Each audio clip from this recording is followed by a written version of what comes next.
Hello, Bible readers. It is Thursday, June 17th. We're reading from Ezra 7 and 8, 1 Timothy 6. 58 years pass between the time when the temple is dedicated in 516 and the second great event in Ezra and Nehemiah. That is the arrival of Ezra in Jerusalem in 458. That arrival is a big deal because it is Ezra, who obviously brings a lot of authority with him. Artaxerxes tasks Ezra with determining whether the community is in compliance with God's law. Because Artaxerxes is like, if I'm going to have these people go back to their land, they better do it right. So Ezra is like, kind of like an attorney general, kind of like a high priest, all in one. Remember that the house of God is way more than just the temple building. Ezra is not just checking on building codes to make sure it's been built well. He's studying Torah. He practices Torah. He teaches Torah. So this is a man of the law trying to build a nation of the law. And of course, remember, Artaxerxes wants this to be an orderly, law-abiding people so that they're easy to tax and to manipulate. 1,513 men join Ezra as he goes to Jerusalem. Quite an entourage, but not enough Levites, it turns out. So he's got to find some, which of course the Lord provides. Then he has some more spiritual preparations. His arrival then happens.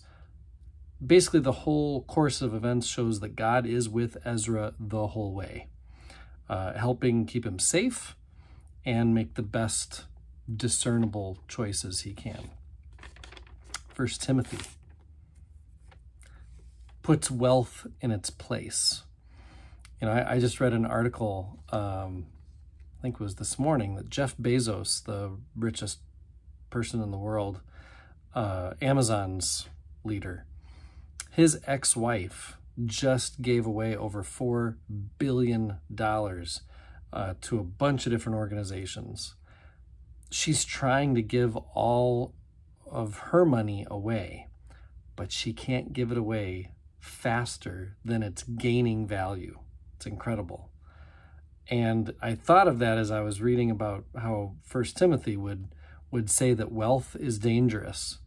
The attitudes of one's mind, the habits people grow when wealthy are not healthy.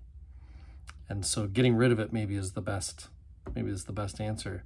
But it's a chapter really that undercuts any prosperity gospel. Godliness is opposite of a desire for riches. And you hear a message oftentimes in our own context where if you really want what you want, just ask God for it. And if you have enough faith, you'll get it. This chapter would say it's not about a desire for riches. Life isn't about that. It's a desire that God's will be done, right? A couple other things about 1 Timothy. He's not afraid to use Stoic and Cynic trains of thought. These were philosophies that some in the church at the time were resisting while others are echoing, like 1 Timothy. And finally, for all those who are Jewish or perhaps Muslim, who may wonder if we worship more than one God, this part of 1 Timothy makes it very clear that we worship one God. This is a very monotheistic ending to 1 Timothy. I am one with my God. My God is with us, all of us at all times and in all places.